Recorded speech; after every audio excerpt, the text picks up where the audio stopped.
ti ring ka du pel sin ka cha piak se ka cha ka min lo ngak la a chel lo an ti en reason so mu lo lawing kan thil drop a so tak la om mai lo mani po a chel tu ni tu min sel na kara kut wan tu le wan tu kham wan tu min ni ti la chang tu pa chan pui tu din min aw la ka lo kal nga lang chan chuak tu ngai ven ni tu rian nge ka ti nga ya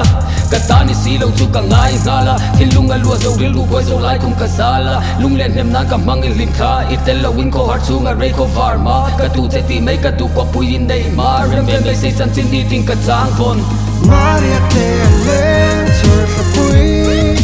don ve hong te o cha pui lui thei don lo ka liam tir to cha pui nun lui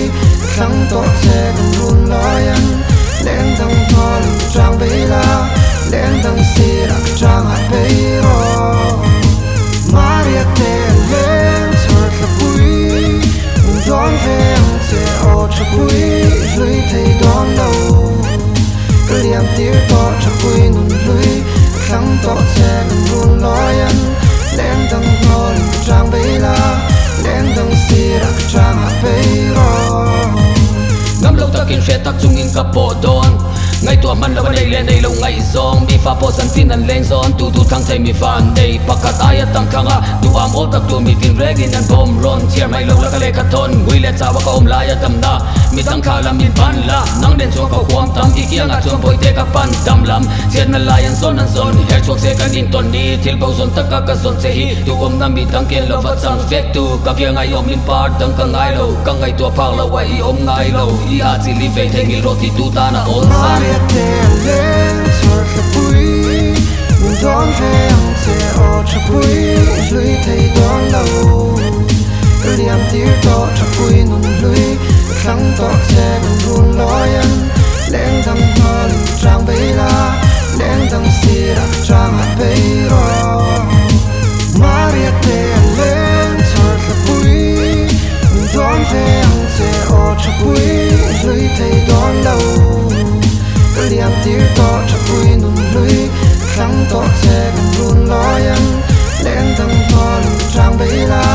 len dang si ra chang ha bei ro so ma che ka sing ning ka lai min thal tu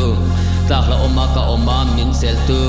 fa ka lo du an di po a sing tu nu kan di emo i purit ka han di den kwal vela ka in sit